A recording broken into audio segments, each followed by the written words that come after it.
Good morning friends. आज हम बात करेंगे औरतों के राइट्स की, बेटियों के राइट्स की, बहुओं के राइट्स की, वाइफ के राइट की। आप ध्यान से सुनिए, ये हिंदुस्तान है। जब यहाँ बेटी पैदा होती है तो लोग अंदर से, ऊपर से तो खुश हो रहे होते हैं, लेकिन अंदर से उनकी एक सोच चलती है कि इसकी शादी कैसे करेंगे, जो कि एक बहुत गलत बात है। आज हमारी बेटियां काम कर रही हैं, कंधे से कंधा मिला के सारे काम कर रही हैं। वो डॉक्टर है, लॉयर है, इंजीनियर है। जैसे जैसे बड़ी होती हैं उनके साथ एक हल्की सी पार्शलिटी खेली जाती है। उनके भाई को सपोर्ट किया जाता है, माँ बाप को लगता है इसको तो घर जाना है। ये इतना गलत माइंडसेट है मेरे दोस्तों। वो भी आज की डेट में अपने माँ बाप का पूरा साथ देती है, दुख में सुख में हर तरह से साथ देती है। बड़ी होती है, जैसे तैसे उसकी एजुकेशन पूरी होती है। कुल मिला के ये कहें, उसको हमेशा बेचारी को अग्नि परीक्षा देनी होती है अपनी माँ के आगे कि उसको काम करना आता नहीं आता, बाप के आगे बाप को ये लगे कि ये काबिल तरीके से पढ़ रही है, आगे जाके शादी होके अपना घर संभाल पाएगी कि नहीं पाएगी। अब दोस्तों कहानी शुरू होती है, उसकी जीवन का दूसरा फेज स्टार्ट होता है, उसकी शादी होती है। बेचारी बड़ी उम्मीद से, बड़े अरमानों से मैट्रिमोनियल होम में जाती है, शादी होती है। उसकी एक्सपेक्टेशन ये होती है कि सब उसको प्यार करेंगे, उसका हस्बैंड, उसकी नंद, उसका देवर, उसका जेठ, उसके सास ससुर। होता क्या है, किसी न किसी बात पे इश्यूज होते हैं। उल्टा उन लोगों की एक्सपेक्टेशंस होती है, फादर इन लॉ सोचते हैं कि ये मेरे रोज पैर दबाए, मदर इन लॉ सोचती है मुझे खाना बनाए, पति सोचता है कि मेरा हर चीज, अंडरगारमेंट धोने से लेके मेरे शाम को शराब पीने तक का इंतजाम ये करे। ऐसे में बेचारी दब जाती है, पूरी तरह से दब जाती है। फिर 1-2 साल बाद बच्चे पैदा हो जाते हैं, उसको बच्चों को भी देखना होता है। लेकिन एक बाप की, एक पति की, एक सास ससुर की, नंद की, देवर, उसकी एक्सपेक्टेशन उससे बढ़ती चली जाती है। मैट्रिमोनियल डिस्प्यूट स्टार्ट हो जाते हैं।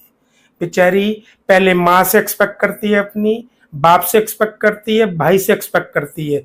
वहां से उसके एम्बिशंस, उसका जीवन फुलफिल नहीं होता। शादी होती है 20, 21, 22, 23, 24, 25 साल की उम्र में। फिर उसकी एक्सपेक्टेशन अपने पति से होती है। पति का अपना सर्कल है, पति दोस्तों के साथ भी घूम रहा है, अपनी बीवी को टाइम नहीं दे पाता। बेचारी बच्चे पालने में लग जाती है, उसको कोई सपोर्ट नहीं होता, उसका अकेलापन उसको खाता रहता है। वो सोचती है कि मुझे परिवार की भाषा मिले, परिवार का प्यार मिले, नहीं होता। बेचारी अननेसेसरी कंपेलिंग सर्कमस्टांसेस में उसको केस डालना पड़ता है।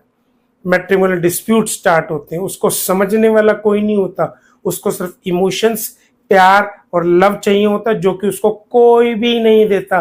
बेचारी इधर उधर कहीं किसी से बात करती है, उस पर झूठे एलिगेशन लगा दिए जाते हैं कि तेरा तो कैरेक्टर खराब है। जबकि एक सास को यह फर्ज बनता है कि उसको अपनी बेटी की तरह पाले, एक फादर इन लॉ का ये फर्ज बनता है उसको बेटी की तरह पाले, एक पति का ये फर्ज बनता है उसको दोस्त की तरह पाले। कोई भी औरत अपनी मर्जी से अपना कैरेक्टर खराब नहीं करती। कोई भी औरत खुश होके अपने बच्चों को साथ लेके अपने मायके नहीं जाती। बेचारी फंसी हुई रहती है, क्या करे क्या ना करे, इस बारे में उसको बेचारी को बहुत दुख झेलने पड़ते हैं। मैं ये उन जेन्युइन औरतों के लिए, बहनों के लिए, बेटियों के लिए वीडियो बना रहा हूँ जिनका पेन समझने वाला कोई नहीं होता। अगर उनका कोई पेन समझ ले तो प्रॉब्लम ही किसी बात की हो। बेचारी बहुत दुखी रहती हैं, बहुत परेशान रहती हैं।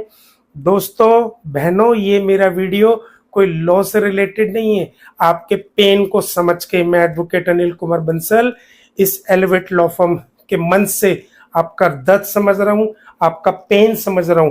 अब हम कानून की बात करते हैं। भारत सरकार ने बहुत सारे कानून औरतों को दिए हुए हैं कि वो मेंटेनेंस सीख कर सकती हैं। अगर वो कमाती हैं तो भी अपने बच्चों की मेंटेनेंस सीख कर सकती हैं, डोमेस्टिक वायलेंस का केस डाल सकती हैं। बच्चों की कस्टडी भी ऑर्डिनरली माँ को ही मिलती है।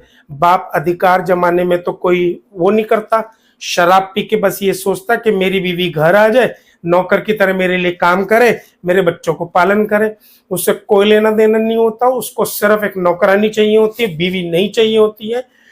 बहनों, मैं ये बता दूं, आपके राइट्स भारत सरकार ने, सुप्रीम कोर्ट ऑफ इंडिया ने गाइडलाइन तय की हुई है कि मेंटेनेंस कैसे मिलेगी और कब मिलेगी, और बच्चों की जो सबसे इंपॉर्टेंट पैरामाउंट कस्टडी कहाँ मिलेगी, कैसे मिलेगी, बहुत इंपॉर्टेंट चीज है, सुन लें समझ लें। ऐसे नहीं होता कि वो बाप है तो उसको बच्चे की कस्टडी मिल जाएगी, उसके लिए कुछ पॉइंट्स बना रखे हैं। देखो वो वीडियो के माध्यम से भी मैं आपको बता सकता हूं, लेकिन उसके लिए आपको पर्सनली मिलना पड़ेगा, हमारी लॉ फर्म से सलाह लेनी पड़ेगी। बहुत इंपॉर्टेंट है, बच्चों का वेलफेयर देखा जाता है, बच्चों का इंटरेस्ट देखा जाता है। इस वीडियो से मैं आपको इतना ही बता पाऊंगा, अगर वो फीमेल चाइल्ड है तो ऑर्डिनरली जो कि लॉ में लिखा हुआ है कि बच्चे की कस्टडी मां को ही मिलेगी। वो जैसे जैसे बड़ा होगा, मेजर होने के बाद राइट्स चेंज हो जाते हैं। उसके लिए आप मेरे से भी सलाह ले सकते हैं, मैं आपको स्टेप बाय स्टेप बताऊंगा कि क्या करना है, कैसे करना है, बच्चे की जो कस्टडी है कैसे मिलेगी, कब मिलेगी और कहां मिलेगी। Thank you, thank you, thank you.